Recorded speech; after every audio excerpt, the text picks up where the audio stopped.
Nós estamos aqui para discutir o filme da Fernanda Pessoa, que acabou de ser exibido, histórias que o nosso cinema não contava. Quando eu abrir para a discussão, eu vou pedir para que vocês falem no microfone, porque terão que vir aqui, porque senão isso acaba não sendo gravado. E também quem está eventualmente assistindo agora não consegue ouvir o que está sendo dito. E essa gravação, essa transmissão, depois ela é gravada e vai ficar disponível no site aqui do grupo de pesquisa, né, História e Audiovisual. E aproveitando também o Call for Papers do segundo colóquio internacional Cinema e História foi divulgado hoje. Então já está disponível aí, as informações estão disponíveis para aqueles que quiserem realizar sua inscrição. Então, antes só de abrir para as perguntas, eu queria, na verdade, fazer uma pergunta a você sobre o processo inteiro de produção desse filme, que eu imagino que tenha levado muito tempo, não é? Deve ter enfrentado uma série de questões, no próprio filme aparece o problema da cessão de direitos, né? E, inclusive, pelo próprio motivo do diretor, enfim, não querer ser associado ao universo da pornochanchada, que já abre uma série de questões, mas eu imagino também que você tenha enfrentado uma série de dificuldades em relação aos próprios filmes, a localizá-los, a qualidade deles. E eu queria recuperar também a instalação que você realizou no MIS em 2015, em que, além o que você fez naquela instalação era a projeção de trechos que haviam sido censurados, né, e você, ao mesmo tempo, deixava à disposição os pareceres dos censores, né, a fim de que pudesse, enfim, o visitante ter uma ideia daquilo que foi objeto de ação da censura. Então, eu queria que você recuperasse um pouco, em linhas gerais, esse processo, falasse um pouco sobre o processo de produção do filme, e aí depois eu abro para as perguntas. Oi? Tá. Então, o processo demorou 5 anos. Está rolando? Tá bom? Demorou 5 anos, né? Desde que eu comecei a fazer o filme até ele ficar pronto e a gente ter uma cópia boa, com qualidade. Até eu percebi que o filme aqui estava esticado, né? Eu só percebi depois que ele não estava exatamente, ele estava num 1:3:3, ele é 1:66, então ele não estava exatamente no formato certo. Então foi um processo muito longo mesmo, assim. Eu comecei em 2012 a fazer o filme, quando eu tive a ideia de fazer, e comecei a pesquisar, assistir tudo que eu conseguia achar de pornochanchada e já olhando com esse olhar histórico, assim, procurando algo que pudesse me falar sobre o período dos anos 70. E depois de 3 anos a gente começou a montar, quando eu já tinha selecionado os filmes que eu queria, a gente começou a montar com os trechos dos filmes em péssima qualidade. A gente começou a montar com o que a gente achava no YouTube, making of, torrent, tudo, qualquer cópia que a gente achava a gente usava. Aí a gente selecionou uns 25 filmes, começou a montar com eles, com as cópias ruins, e depois que a gente tinha um primeiro corte, a gente foi atrás dos direitos e das cópias boas. E aí esse foi um processo que demorou mais ainda, assim. Eu achei que o processo da montagem ia ser o mais difícil, e na verdade foi o processo de ir atrás das cópias e dos direitos, porque primeiro que muitos desses diretores e produtores, eles não estão mais na ativa, eles não têm as cópias, eles não guardaram as cópias. Então, quando você fala com eles, tem gente que cede os direitos de graça ou por um preço super barato, e tem gente que cobra muito dinheiro, muito mesmo. Então, chegou um momento, depois de quase 1 ano que a gente estava adquirindo as cópias, que a gente travou assim, na produção, porque no primeiro momento eu estava fazendo o filme sem dinheiro do meu bolso. Assim. Alguém pedia R$500 por um filme, eu falava, beleza, vou tirar aqui, vou dar um jeito. Só que aí começaram a pedir uns preços exorbitantes, que não tinha como. E aí o filme travou. Eu falei, bom, esse filme acabou, não vai mais dar certo, fechou, acabou, tchau. E aí a gente ganhou um PROAC de finalização. Eu acho sempre importante também falar de onde vem o dinheiro para fazer os filmes, né? Porque não é fácil, assim. É um filme que ele não é caro, mas metade do orçamento dele foi só nos direitos. E aí a gente ganhou esse PROAC, conseguiu adquirir todos os direitos, menos esse que não quis ceder os direitos, né, que decidiu não participar. Você pode falar qual que é o filme? Não. Ainda mais que está gravando. Então depois você fala. Não posso. Juridicamente estou proibida. E aí a gente ficou nesse processo de pegar os direitos e adquirir os direitos e conseguir as cópias em boa qualidade durou uns 2 anos. E até hoje a gente tem problema. Assim. Tem um dos filmes aqui que talvez tenha que sair, porque o detentor dos direitos só tem uma cópia em 35mm, ele não está satisfeito com a qualidade da cópia que a gente conseguiu aqui, então ele está achando que isso pode prejudicar a imagem do filme dele, não está satisfeito que a qualidade dele... Porque a gente pegou do filme dele, a gente está usando uma cópia em MP4, que a gente baixou do YouTube, que alguém um dia copiou do Canal Brasil e jogou no YouTube, né? Então, acho que isso também fica bem claro, assim, no filme que tem diferença de qualidades, né? Tem uns filmes que a gente digitalizou a beta, fez assim, tem uma cópia linda, e tem uns filmes que a cópia é horrível e é a única cópia que tem, assim, porque a gente procurou em todos os lugares, não tem outra cópia mesmo. E aí, enquanto estava fazendo esse filme, ele demorou muito, né? Demorou 5 anos, e aí eu fiz a residência no MIS e fiz essa exposição que ela é um desdobramento do filme, né? Ela veio depois do filme, a ideia de fazer ela veio depois, porque o assunto da censura ele não entra, né? Como os próprios filmes não falavam muito da censura, esse assunto ele não entra. E enquanto estava pesquisando, eu pesquisei muito no Arquivo Nacional, nos arquivos da censura, e eu fiquei impressionada, porque tem tudo lá, assim, tem a lista dos cortes, tem tudo, assim, os pareceres, você consegue quase traçar o perfil psicológico de cada censora, assim, é muito louco. E aí eu comecei a ler essas listas de corte e perceber que eu tinha os filmes na versão integral. Ou seja, a versão que depois tinha saído na televisão, e daí tinha os planos que tinham sido cortados. E aí eu fiz essa instalação que tinha uma primeira sala, ela tinha um projetor rodando em branco, um projetor de 16mm, uma segunda sala com arquivos de aço, e aí cópias desses documentos da censura, então listas de cortes, parecer dos censores, os questionários que eles tinham que responder para dizer se um filme podia passar ou não. E numa terceira sala, só os trechos censurados projetados. Então, foi isso. Assim, eles são 2 projetos complementares, e aí a instalação ela fala de um assunto que não deu para entrar no filme. Ótimo. Marcos, tem que vir aqui falar para poder gravar a sua contribuição.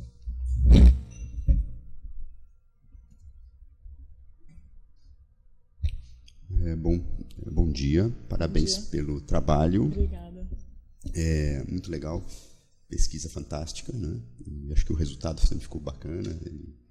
Ele faz pensar e é divertido ao mesmo tempo, apesar das aberrações e preconceitos. E, enfim, acaba sendo um filme também que tem um lado lúdico, enfim, de diversão, mas ao mesmo tempo consegue pegar esse painel bastante confuso, conflituoso e contraditório dos anos 70 no Brasil. Uma sociedade que está quase que assustada consigo mesma, com esse movimento que vem de liberação de costumes e, ao mesmo tempo, com preconceitos fortemente arraigados. Acho que, talvez, como a primeira análise quanto documento histórico, acho que é isso que aparece muito no teu trabalho, né?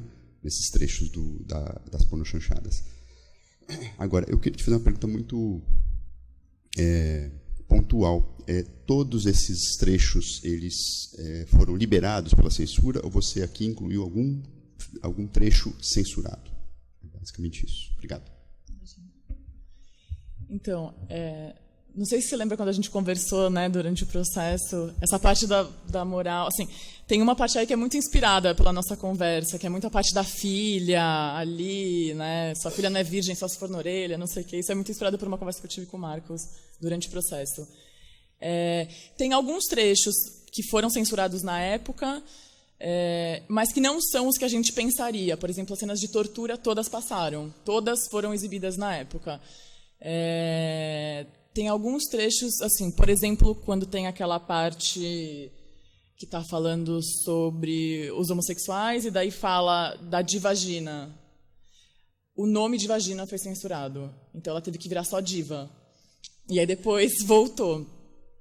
Então são umas coisas meio absurdas, assim, que a gente nem imagina que eram as coisas que eram censuradas e as coisas mais pesadas passavam.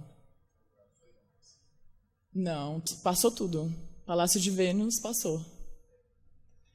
Palácio de Vênus já saiu em 80. Tem um momento ali, 79, 80, que é muito engraçado, assim, porque depois, em 82, a censura volta muito forte, que é quando vem o Pra Frente Brasil, que daí ele é super censurado. E o Pra Frente Brasil, ele tem um roteiro um pouco parecido com o E Agora, José, A Tortura do Sexo, que saiu em 79, que tem essa questão da tortura de civis, né? E o E Agora, José, inclusive, é muito pesado, né? Essas cenas que a gente vê de tortura mais pesada é do E Agora, José.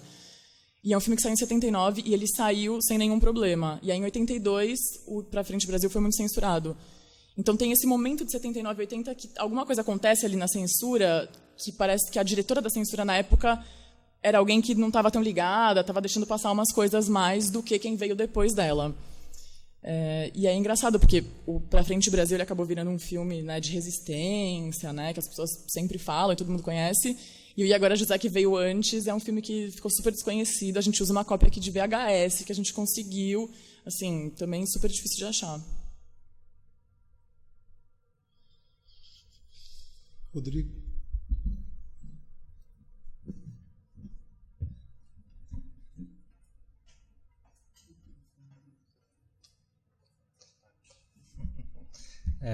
Bom dia ainda, né? Primeiro quero parabenizar o filme, achei bastante interessante a estratégia adotada, né, de pela montagem construir uma narrativa somente pelos filmes, não é? Eu achei um trabalho bem bacana e é sempre bom estar aqui de volta, né, participando do grupo, é sempre um grande aprendizado, né?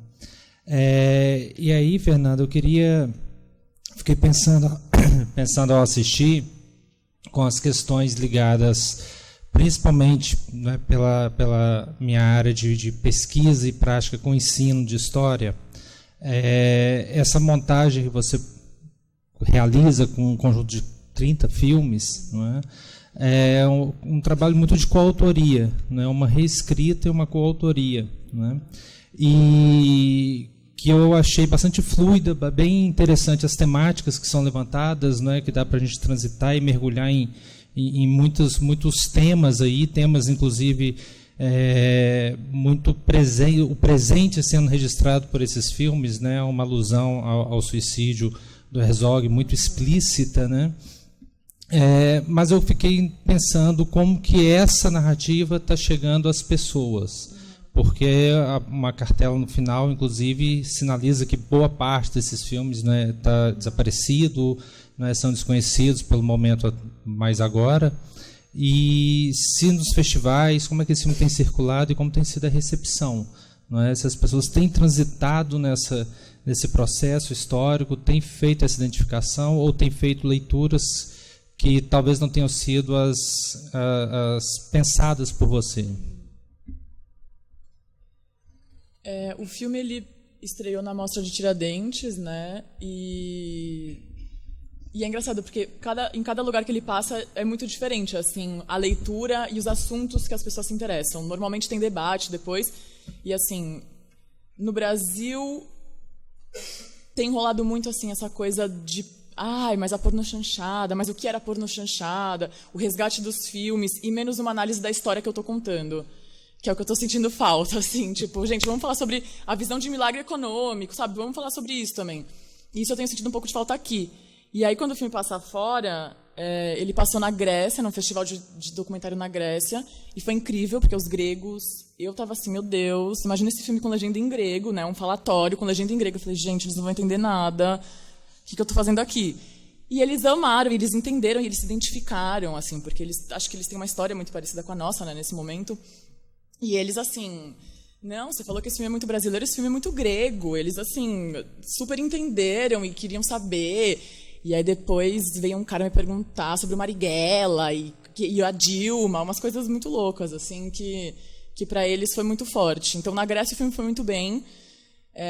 Aí o filme passou na França, que daí eu acho que já foi um pouco assim, porque eu estudei na França e eu tenho uma teoria de que os franceses... Eles estão sempre tentando descolonizar o olhar e eles não conseguem muito, assim, né? Então eu passei num festival, no Festival de Toulouse, E o meu filme era um alienígena dentro da competição de documentário, porque os outros documentários eram tipo, a gente é pobre, mas a gente é feliz, né? Tipo, coloridinho, música.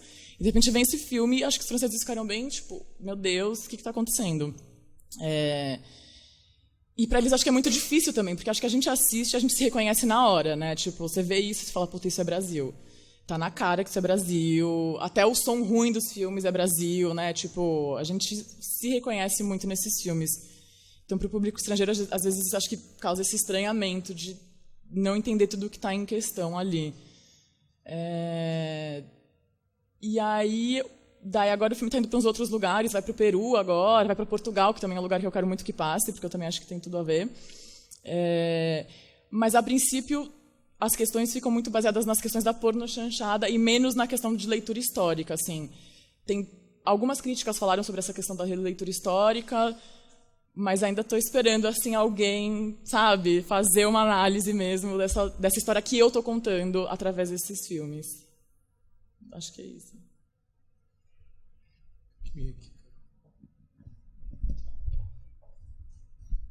Oi, Fernando. Bom, minha pergunta vai um pouco nesse... Acho que, na verdade, pensando para você explicar um pouco mais como foi esse processo de montagem em relação a esses temas históricos que você identificou. Eu queria saber se você primeiro identificou esses temas nos próprios filmes ou se eram temas que você já tinha a partir de uma pesquisa histórica prévia, né? Você até comentou que conversou com o Marcos. Então, eu queria saber como você articulou esses temas dos anos 70, se você já tinha uma expectativa e encontrou no filme ou se foram temas que surgiram a partir dos próprios filmes, né? Que você explicasse um pouco mais esse processo. Então, quando eu comecei a pesquisa, comecei a ver os filmes, eu não tinha um roteiro prévio. Eu queria muito que os filmes falassem, eles me contassem, eles me ensinassem o que eles tinham para me ensinar. Então, eu comecei a assistir os filmes e a decupar os filmes, a anotar tudo que eles tinham. Então, assim, o filme tal tem um cartaz da Mobral, anoto o cartaz da Mobral. Tudo que eles tinham de histórico eu ia anotando, assim. E aí a gente dividiu, eu e o montador, que é o Luiz. A gente, depois que eu selecionei esses 25 filmes iniciais, a gente dividiu, a gente editou esses filmes em eixos temáticos. Então, a gente abriu ali, no programa de edição, 10 timelines e foi jogando esses trechos. Então, a gente tinha um que era, tipo, milagre econômico, e que acabou sendo também muito ligado a essa representação da mulher, né? O milagre econômico está muito ligado a essa mercantilização do corpo feminino. E é isso, assim, quando eu comecei a fazer o projeto, eu não tinha a menor ideia de que o milagre econômico ia ser um dos meus temas principais, assim, que eu sinto que né? O começo do filme ele é todo sobre isso. E foram coisas que os filmes foram me mostrando, assim, estava ali muito claro que o milagre econômico era um assunto muito presente, principalmente nos filmes da pornochanchada carioca. Então, os filmes iam me falando, eu criei esses eixos temáticos a partir do que eles me falaram, fiz essas timelines, a gente editou as timelines e depois foi criando essa... quase uma linha cronológica mesmo, né? A gente começa com o golpe e acaba com as greves do final dos anos 70, a perspectiva de anistia, abertura política, tudo. Mas aí é óbvio que tem todo um conhecimento meu e de estudo, porque paralelamente a isso eu estava indo atrás, estudando. No meio do processo eu descobri que a lei do divórcio é de 77, daí falei, putz, tem um filme de 77 que fala sobre divórcio, né? Basta assinar uma lei que a gente se divorcia. Então, tem várias coisas que eu fui juntando com o que eu sabia também. E aí eu conversei com o Marcos, eu já estava...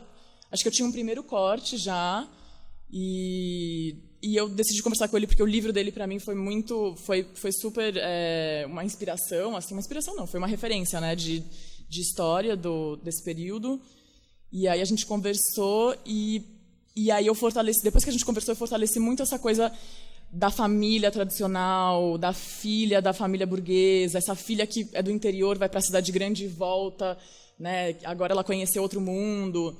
Então, os filmes foram me falando, e daí eu fui batendo isso com as coisas que eu estava estudando e pesquisando sobre o assunto também. Lúcia.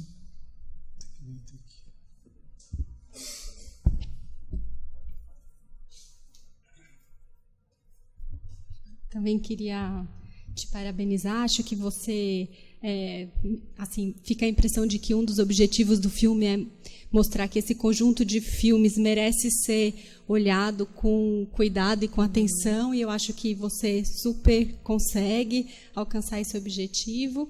E queria que você talvez falasse um pouco sobre o seu partido, de não fazer interferência na forma de comentários na montagem, se você chegou a duvidar desse partido em algum momento, porque tem algumas sequências que são mais indigestas, e então, assim, tem momentos que a potência subversiva desses filmes fica muito evidente, e tem momentos em que a reprodução desses valores tão preconceituosos e das violências e das explorações, das relações de trabalho super violentas, né, entre patrão e empregado, das relações de gênero, enfim, tem momentos em que isso que me parece que isso é criticado pelos filmes ou olhado com um olhar irônico, e outras maneiras em que o filme parece estar reproduzindo esse sistema. Então, enfim, queria saber assim, como que você procurou lidar com isso.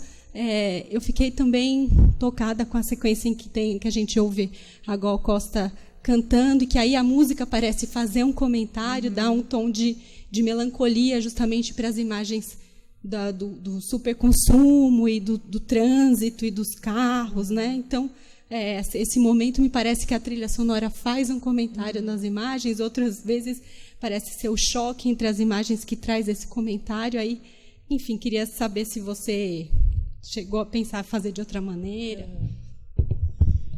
Então, quando eu tive a ideia de fazer o filme, porque assim, eu trabalhava, eu sou formada em cinema na FAP, e eu trabalhava nos arquivos da FAP, de fotografia do cinema brasileiro. Então, eu tinha um conhecimento gigante assim sobre esse período que quase ninguém tem, e não sabia o que fazer com isso. E aí, quando eu fui fazer meu mestrado na Paris 3, eu fiz uma aula sobre o Ramplois, reutilização de imagens, com a Nicole Brenes, e ela mostrou um filme que foi um filme que eu falei, é isso, assim, entendi. Que é um filme que tem 20 minutos, de um cara que chama William E. Jones, e que chama A Queda do Comunismo Vista pelo Pornô Gay. Que é um filme incrível, super recomendo para todo mundo assistir. E nesse filme, o William E. Jones ele usa só trechos, tem 20 minutos, são só trechos de filmes pornôs filmados em 92, ali 91, 92, nesses países da ex-União Soviética. E é um filme incrível. E o filme dele tem voz off, né? Ele comenta o tempo todo, tem algumas cartelas também. É um filme que tem bastante comentário dele. Então, quando eu comecei o meu filme, eu pensava que talvez tivesse a minha voz off comentando, cartelas para explicar. E aí, quando eu comecei a montar, eu já falei, eu não vou comentar. Se tiver alguma coisa, vai ser cartela. Eu não vou falar, eu acho que os filmes já tem muita fala, eu acho que os filmes também estão se explicando por si só. E aí, quando a gente começou a fazer o filme, um primeiro corte do filme tinha cartelas que explicavam o tema que a gente estava entrando. Então, a gente tinha, tipo, milagre econômico, êxodo rural, industrialização, era de aquários. A gente estava bem marcado. E aí, teve alguma exibição teste que a gente fez, assim, com o pessoal que estava vendo o filme antes dele ter o corte final, e alguém falou, essas cartelas são totalmente desnecessárias, porque está muito claro, tipo, quando você passa de um para o outro, não precisa, tá ali. E aí eu acho que, assim, essa questão da crítica, né, ao que está ali, esse comentário, eu tentei fazer isso na montagem, o que realmente é difícil, né? Assim, esse primeiro momento que é sobre o milagre econômico e que está muito associado ao machismo, eu uso um recurso que é a repetição. Tem um monte de plano ali que não precisava estar ali. Está muito claro que o corpo da mulher é objeto de troca, né? É moeda de troca. E eu falei, não, mas eu quero deixar o máximo de planos que eu conseguir, porque o meu recurso foi a repetição. É tipo, você chegar um momento em que você está olhando aquilo e você fala, não aguento mais, tipo, esse cara falando que ele quer dar 1 milhão para passar a mão na bunda dela, eu não aguento mais, tipo, esse monte de comentário machista. Então, são vários recursos que a gente foi usando, né? Tem esses da música que comenta, tem esses choques, assim, entre imagens, né? Tem todo um momento assim que parece que é tudo muito machista, daí de repente a gente tem a inversão, que são as mulheres ali chavecando os pedreiros. Então, são vários recursos de montagem que eu tentei usar para comentar criar a minha história, né, e contar a minha versão dessa história. E eu acho que é difícil mesmo, assim, às vezes tem coisas que não ficam tão claras, né, só na montagem. É um exercício de montagem, tem coisa que funciona e tem coisa que não funciona, não fica tão claro. Talvez para um público mais cinéfilo, mais estudioso, seja mais fácil. Eu estou super curiosa para ver como isso vai bater assim no grande público, né, que vai assistir esse filme no cinema. Mas gente que não está acostumada a ver esse tipo de filme, né? Porque eu sinto que ele tem uma narrativa clara, ele está muito claro ali, mas também tem esses recursos que às vezes não são tão óbvios, né? Não tem uma voz falando, eu sou contra isso. É a montagem que deixa clara a minha visão. Então é isso.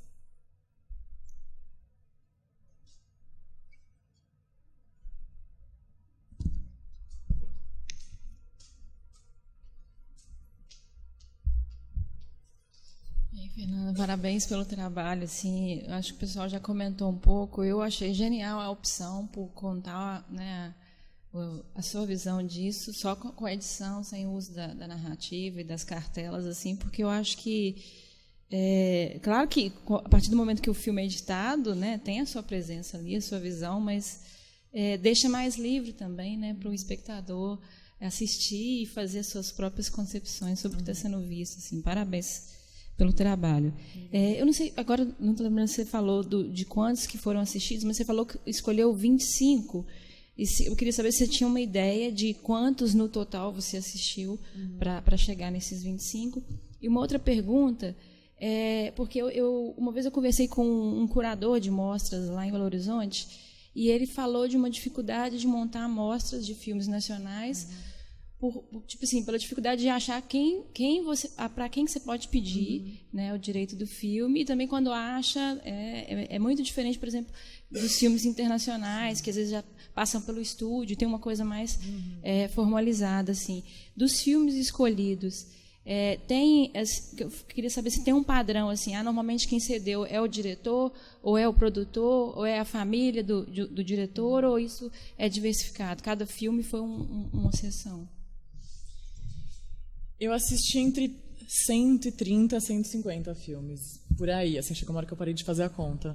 Mas quando eu comecei a fazer, eu levantei, eu fiz uma tabelinha no Excel, assim, de todos os filmes produzidos nos anos 70 e todos que poderiam ser considerados pornochanchada, porque essa denominação da pornochanchada também é complicada, né? Tem filme que está aqui que eu jamais diria que é pornochanchada, mas tem um artigo de não sei quem que chamou de pornochanchada, ou o próprio diretor fala que todo mundo chama de pornochanchada, então é super difícil de dizer o que é. Então eu fui criando os meus critérios e botando e tirando coisa. Mas eu tinha levantado quase 300 filmes que eu queria achar e ver. E daí eu só consegui achar esses 130, 150 e fui atrás deles. Porque tem filme que ele está, tipo, em película na Cinemateca Brasileira.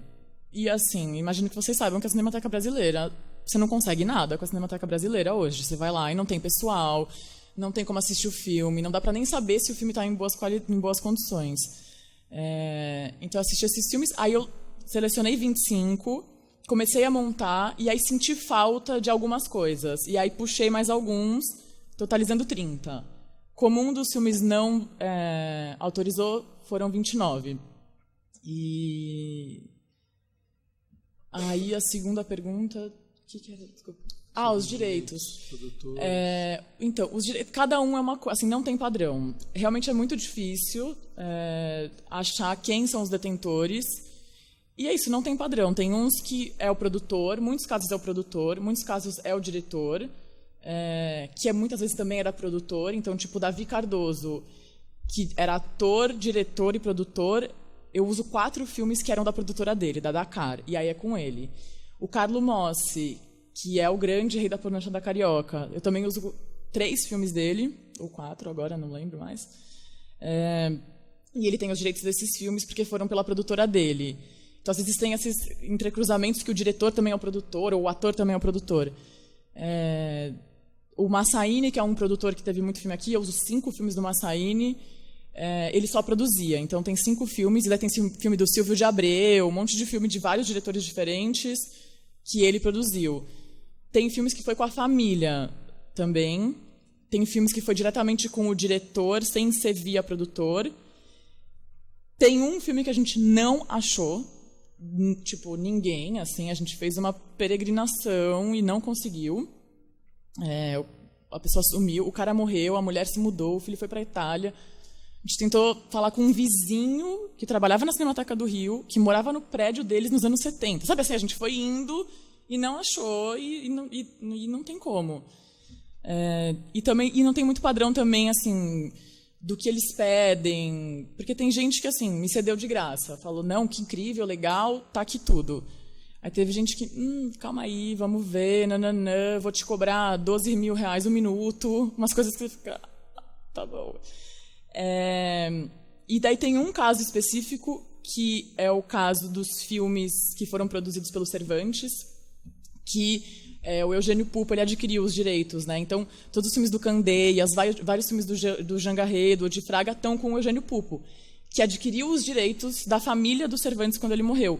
Então, ele não tem nada a ver com a produção dos filmes, mas ele tem os direitos. E aí você tem que passar por ele para conseguir os filmes. Então, cada caso é um caso muito diferente, não tem muito padrão mesmo.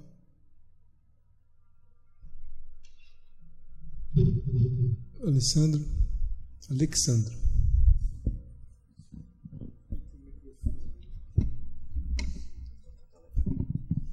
Bom dia, também venho somar o coro, enfim, um filme muito interessante. Eu queria ouvir um pouco a sua reflexão que você faz, essa relação entre classe social e corpo, e gênero, porque me chamou muita atenção uma sequência bem curta em que os homens trabalhadores, esses, né, eles são, tem um discurso sobre a terra, essa coisa da naturalidade, o homem do campo, o homem que é pobre, ele é mais vigoroso, etc. E esse tipo de relação não passa pelos homens que têm o dinheiro e etc. e tal. Eu queria saber, vendo que, já que você viu outros filmes que não entraram também, qual a reflexão que você faz a respeito disso, e se com relação ao corpo da mulher passa alguma coisa semelhante. Aí eu já não conheço muito. É que me chamou muita atenção dessa sequência. Queria que você falasse um pouco. Sim. Obrigado. Então, uma das nossas timelines, eixos temáticos, era o que a gente chamou de relação de classe erotizada, que eu acho que é um tema presente na nossa história como um todo, e no cinema também, mas que nos anos 70 está muito claro. Assim, esses filmes, tanto para o corpo feminino quanto masculino, isso existe muito. Então, é o patrão que explora o patrão ou a patroa, né, que explora sexualmente o seu empregado, e isso é normal. Logo depois da sequência que você citou, tem uma sequenciazinha que são as empregadas domésticas erotizadas, né? E isso, assim, a empregada doméstica, ela é a pessoa mais erotizada desses filmes. Assim, tem até um filme que chama Como Era Boa a Nossa Empregada.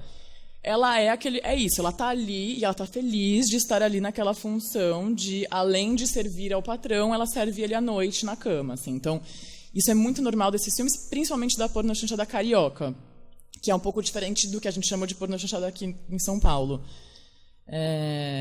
E aí, tem alguns filmes, a maioria, na verdade, erotiza o corpo da mulher, assim, é sempre a empregada doméstica, mas eu escolhi deixar bem forte também esses homens, né, os trabalhadores erotizados, que é uma coisa que a gente vê menos, né? Então, o caseiro, o motorista, tem vários filmes que lidam com esse outro lado, assim, também. Então, é um tema bem presente nos filmes. Só complementando um pouco essa questão, óbvio que os temas eles estão nos filmes, né? Mas, por exemplo, você mesmo trouxe agora uma questão que diz respeito a um olhar erotizado sobre o corpo masculino. O quanto nessa seleção você trouxe temas que a princípio não são tão recorrentes nesses filmes. Óbvio que tem temas que são muito recorrentes, como a erotização do corpo feminino, a questão da empregada, e o quanto são temas que você percebeu uma incidência menor, mas você falou, não, eu quero trazer porque eu acho que essa é uma questão que importa discutir. Tem vários temas que aparecem em um ou outro filme, mas que assim, eu também achei que era importante trazer para a gente mostrar que não era tudo uma massa uniforme, todo mundo tinha a mesma visão. Isso. A maioria dos filmes são super machistas, por exemplo. Mas aí, de repente, a gente tem 3 personagens nesse filme que são super fortes, né? Uma que é a do As Aventuras Amorosas de João Padeiro, que é uma mulher suburbana que casou, e daí ela percebeu que ela fez um erro e ela quer abortar o filho, ela quer divorciar, ela tem uma relação com um homem negro. Então, todos os assuntos que ainda estão super em pauta e que já estavam lá colocados. Aí a gente tem a greve das prostitutas no Palácio de Vênus, né, que já são essas mulheres que têm super consciência do que elas estão fazendo ali e querendo lutar por isso e usar os seus próprios corpos para lutar. E tem a Maria Lúcia Dal, no Noite em Chamas, que é uma atriz de pornô chanchada que tem consciência também. Ela fala, né, nós somos todos mercadorias, tal. Então, esses assuntos eles são menos recorrentes. Tem menos mulheres conscientes, mas tem filmes que têm isso. Então, eu achei importante também mostrar que, sim, a maioria é machista, com certeza, mas tem esses filmes que já tem essas mulheres super fortes e que trazem essas questões que a gente mal vê no cinema hoje em dia, né? Então eu usei muitos filmes que são típicos, mas como eram 29 filmes, eu tive a liberdade de usar 20 filmes típicos e aí uns 9 meio fora da curva, assim. E desse universo dos fora da curva, porque você tem, obviamente, cineastas que estão no gênero, mas não são do gênero, né? Então tem o Denoir de Oliveira, por exemplo. Quantos desses que não estão que estão fora da curva pertencem a esse universo de cineastas que de repente se aproximam do gênero para fazer alguma coisa como você também fez, que é um contrabando, né? Trazer questões mais amplas que extravasam o gênero, não é? E que permitem discutir assuntos que, enfim, a pessoa está lá, o público está lá, eminentemente popular, né? Para assistir uma comédia erótica, mas de repente toca numa questão que abre para um outro universo. Né? Então, eu acho que é difícil falar, porque essa definição do que é a pornochanchada, para mim, é uma questão muito complexa. O Antônio Calmon, por exemplo, é um cineasta incrível, que eu não acho, sabe, eu não colocaria no que a gente chama de pornochanchada pura. Mas ele mesmo fala, eu tenho 3 filmes que todo mundo fala que são pornochanchadas, que é o Bom Marido, o Gente Fina é Outra Coisa e o Nos Embalos de Ipanema. E todo mundo sempre me pergunta dele, ele fica assim, meio... E esse é um cara que ele estava usando esses filmes de pornochanchada para fazer uma crítica social muito clara ali, né? E aí, do Calmon, por exemplo, eu decidi colocar um quarto filme, que eu não falo que é pornochanchada, mas eu botei ali porque é um filme que tem cena de nudez frontal até, e é um filme que ficou bem menos conhecido dele, que é o Terror e Êxtase, e que é um filme que ele não tinha cópia. Então, eu também usei o meu filme para conseguir achar essa cópia, e uma cópia em boa qualidade, mandei para ele, e tipo, agora a gente sabe onde tem uma cópia em boa qualidade do Terror e Êxtase. Aí tem o Jean Garret também, que é um cineasta super bom, mas que é um cineasta que trabalhou só na boca do lixo, fez muito filme erótico, então foi considerado pornochanchada. Na verdade, o Noite em Chamas, que é o filme que eu uso dele, foi considerado pornossocial, porque tem esses subgêneros, né, da pornochanchada. O Valdir Onofre, que fez o Aventuras Amorosas de João Padeiro, é quase um cineasta de um filme só. Ele era mais ator, e daí esse foi o primeiro longa dele. Também é um filme que tem esse título, né, sugestivo, As Aventuras Amorosas de João Padeiro, mas assim, não tem nada, não tem nenhuma cena de semi-nudez, assim, é engraçado quando você assiste, você fala, tá, quem vai assistir isso querendo ver nudez deve ficar super decepcionado, porque não tem nada. Então, na verdade, tem vários casos, assim, né, eu acho que quem se autodenomina, assim, pornochanchada mesmo, não tem vergonha do nome e tal, é o Carlo Mossi. O Massaini, quando eu mandei para ele a lista dos filmes que eu queria, ele falou, tá bom, esses filmes meus são pornochanchada, porque tem gente que vem aqui e pede os filmes que não são, e daí eu não deixo. Então, os filmes do Massaini que eu uso são pornochanchada mesmo. O Davi Cardoso também, né, que escreveu a sua autobiografia, O Rei da Pornochanchada, então ele se auto-intitula O Rei da Pornochanchada mesmo. E os outros é tudo meio difícil, assim, de dizer, então... Eu não saberia dizer quantos que são do gênero puro e quantos que não são. Fernando.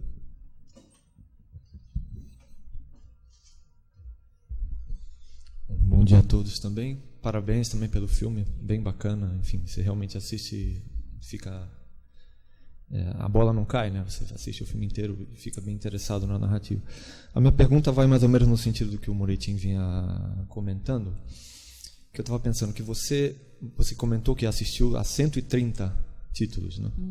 Ou seja, você tinha um universo enorme e você condensa nos 79 minutos do seu filme, digamos, você condensa um teor de historicidade dessas imagens que são muito potentes. Então, de fato, você consegue fazer uma narrativa dos anos 70, passando pelos tópicos principais desse período, os tópicos historiográficos mesmo principais desse período, a partir dessas imagens, deixando essas próprias imagens falar. Isso é realmente muito, muito interessante. Agora, eu queria que você talvez fizesse... Então, essa sua leitura, a leitura que você propõe, isso está na sua obra, no seu filme, essa leitura de condensar uma historicidade. Então, você tem uma densidade histórica nessas imagens, na seleção que você fez, nesse garimpo que você fez, no universo que é enorme, de 130 filmes. Eu queria agora, não sei se talvez eu esteja pedindo alguma coisa que você não queira fazer, ou que você quis fazer, você colocou no filme, mas, enfim, estamos aqui no debate. Se seria possível você fazer uma leitura dos anos 70 a partir desse universo de 130 filmes que você leu, entendeu? Não nessa seleção das imagens com grande carga histórica, mas nesse universo ampliado de 130 filmes, que, como você mesmo disse, muita gente ia no cinema para ver erotismo, para ver mulheres nuas, enfim. Quer dizer, se seria possível fazer assim, putz, eu assisti tudo isso e olha, era duro mesmo, os filmes eram muito ruins, de fato. Tinha aspectos que não estão exatamente vinculados à carga histórica das imagens, mas que também são documentos daqueles anos 70. Sim. Nesse olhar ampliado para o corpus de 130 filmes. Aliás, parabéns. Porque assistir 130 filmes desse não é brincadeira. Não é mesmo. Daí, quando eu estava fazendo o filme... Eu tinha uns dias que eu assistia... Tudo que eu fazia no dia era assistir, 4 ou 5 pornochanchadas. E aí eu acabava o dia e falava, gente, o que eu tô fazendo da minha vida? Por que eu tô fazendo isso comigo mesmo? E a gente não tinha dinheiro, não sabia se ia acontecer o filme, assim... Eu falava, sou louca, por que eu tô fazendo isso? E... Eu acho que, assim, esse recorte que eu fiz, ele representa bem o que era, assim. Então, eu tentei ter aí... tudo meio representado. Então, a gente tem essa pornochanchada pura, a gente tem o porno social, a gente tem o porno western, a gente tem todos esses tipos que estavam ali. A maioria dos filmes é ruim mesmo. Assim. Tem pérolas, tem filmes que são muito bons, que assim eu recomendo que assistam mesmo, eu acho que são muito bons, eles ficam perdidos aí no meio. Mas a maioria porque são 130 que eu consegui ver, né? Então, desses 130, a grande maioria tem uma qualidade ruim, tem um roteiro ruim,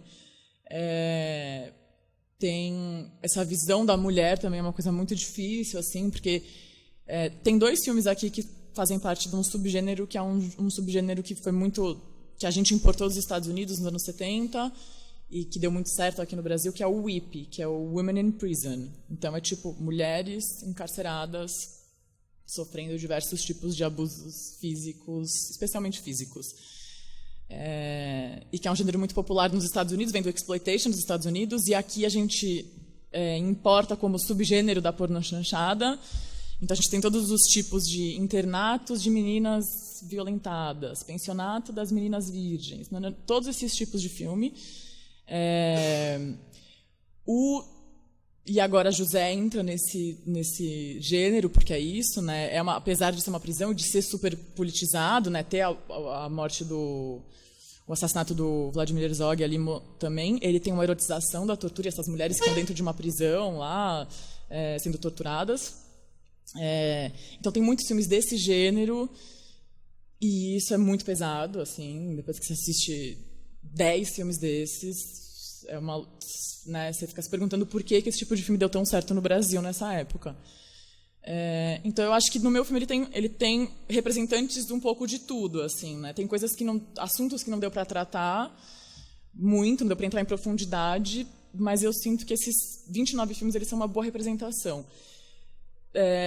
O filme que não entrou, eu acho que ele representava uma outra coisa, assim, que não está muito aí, que é a pornochanchada de qualidade, assim, sabe? Que é bem filmada e que tem um orçamento e que tem um diretor de fotografia bom. Então, ela tem uma foto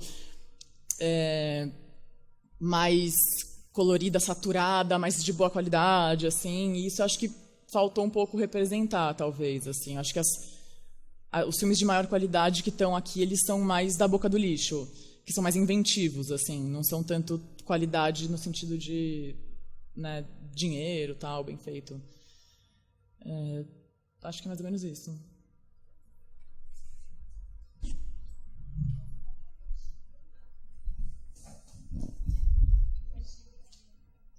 Se você, nesse universo, encontrou filmes de cineastas mulheres que estavam abordando esse tema de alguma maneira.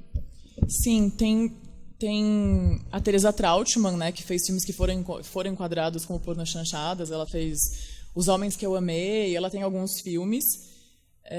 Tem poucas mulheres. Eu diria que a Teresa Trautmann é a mais conhecida, assim, a que fez mais filmes que entrariam nesse universo. As mulheres elas eram as atrizes mesmo. Os técnicos são quase todos homens, os diretores de fotografia são quase todos homens. Equipe de som, de luz, os diretores, roteiristas são quase todos homens. Tem poucas mulheres fazendo. De vez em quando tem uma ou outra, que seria legal pesquisar também e ir atrás delas. E eu escolhi não usar os filmes delas também. Teve isso, assim. Eu, na verdade, até vi os filmes da Teresa Trautmann, óbvio que eu vi. Eles me pareceram menos interessantes para o meu recorte. E eu decidi só trabalhar com os filmes dos diretores homens, assim, na verdade. Assim, fazer essa, né, um pouco essa inversão, assim, né? Já que só tinha homem dirigindo naquela época, agora eu, diretora mulher, vou inverter isso, assim. E lançar o meu olhar para esses filmes. Tem uma questão tem questões que são muito de época, não é, que são referenciadas a partir de situações historicamente, não é, percebidas, como a greve. Agora tem outras questões que são mais gerais e que se relacionam não só aos anos 70, mas há uma certa cultura, né, masculina, de virilidade, né, que isso acho que é muito presente, não é, né, nesse gênero em particular. A relação entre consumo, né, publicidade, né, que está presente em outros filmes, num olhar crítico, que nem São Paulo S.A., do Persson, em que a personagem da Darlene Glória é contratada para ser uma atriz de propaganda das peças, né? Ela, ao mesmo tempo, é amante do industrial, enfim, tem toda uma questão que se vincula a esse universo. E eu acho que uma das... Não sei se há estudos, enfim, mas eu acho que o teu filme também permite... É um ponto de partida para outras pesquisas, que nos anos 70, salvo engano, tem uma cultura industrial de massa ligada ao erotismo, que é não só aos filmes, mas revistas eróticas... Né, ligadas ao universo masculino. Eu não lembro assim as datas, enfim, mas tem uma série de publicações desses grupos, Abril, enfim, que também umas mais sofisticadas, entre aspas, porque muitas dessas revistas, que nem Ele e Ela, Playboy, Playboy é posterior, não é? Mas Ele e Ela, eu lembro que Cinema Close-Up, que conciliava erotismo com matérias, às vezes assinadas por intelectuais, entrevistas. Então é muito... que estão aqui. Sim. E eu acho que o filme também traz essa porta, enfim, para discutir uma questão de ordem mais cultural, né? Que eu acho que você também captou e traz assim com muita força, né? Tem imagens que são muito significativas nesse sentido do carro. Sim, o carro ali com a música da Globo. Essa extensão do membro masculino, né? Tem uma coisa que o Baudrillard também discute, mas tem que estar muito presente nesses filmes, mas acho que são questões de um contexto mais amplo, né, em relação ao lugar do homem, porque eu acho que também nesses filmes em geral, assim, tem uma discussão que aparece no trecho que você pega sobre o divórcio, que é muito violento, né, aquela cena, né, em que ele rejeita o divórcio e ao mesmo tempo xinga a mulher, aí beija, ela abraça e tal. É quase um estupro, né? Aquilo lá aparece.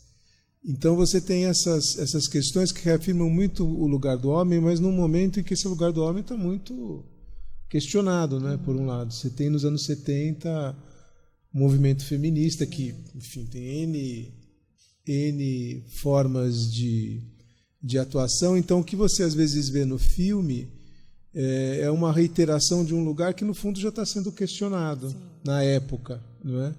E acaba sendo histórico também por essa reiteração, não necessariamente por mostrar um evento. Acho que o filme também permite esse tipo de, a partir da seleção que você faz, né, esse tipo de entrada numa discussão de época, enfim. Né? Mas é mais um comentário. Eu acho que tem várias coisas que estão aí que muita gente assiste o filme e fala, gente, a gente não mudou nada, né? Tá também. Tudo aí, assim, tipo, as mesmas questões, tipo... Não, eu estava vendo o filme, aí ontem eu vi uma matéria sobre a destituição do fundador do Uber, não é? Que dentre os vários motivos é a questão do assédio, não é? De uma funcionária que denunciou o fato dele querer explicitamente ter relações com ela, e como se isso fizesse parte de uma cultura do trabalho, mas numa sociedade em que, com o Trump e o dono da Uber era de uma espécie de um conselho consultivo, tem todo... Voltou, não é, a tônica, essa coisa de uma masculinidade, de uma virilidade que parece meio fora de lugar, mas no fundo não é, não é? Ainda está presente, e o filme eu acho que toca nessas questões também. Não, está muito presente, agora mais do que nunca, né? A gente vê isso muito claro nos governantes atuais, né? Quando o filme passou na Grécia, um jornalista italiano assim estava me entrevistando, e ele falou, mas os seus políticos, eles poderiam ser de porno chanchada, né? Aí eu falei, de quem você está falando? Daí ele, do seu presidente. Eu falei, bom, primeiro... não vamos chamar de presidente, né? Mas, sim, realmente o Temer parece saído de uma porno chanchada, né? Dá para imaginar, assim, ele ali, né? Com as pessoas ao redor dele. Ele fazendo o papel do Pedro de Lara. Fingindo, né? Que é o Pedro de Lara, mas na verdade ele é aquele... E é muito engraçado, porque na Itália também, né? Você pensa o Berlusconi, não existe personagem mais de porno chanchada que o Berlusconi, né? E até porque as pornochanchadas, elas são muito influenciadas pelas comédias italianas, então tem tudo a ver, né? A cultura é muito parecida. Então, não sei se vocês têm mais alguma questão. Então, eu queria agradecer muito, né, a oportunidade que a Fernanda nos trouxe de ter contato com esse filme, conversar com ela. E agradecer a vocês também que vieram e a quem eventualmente esteja assistindo, informando que o material depois vai ficar disponível para consulta. E legal, parabéns. Obrigada pelo convite, muito legal também.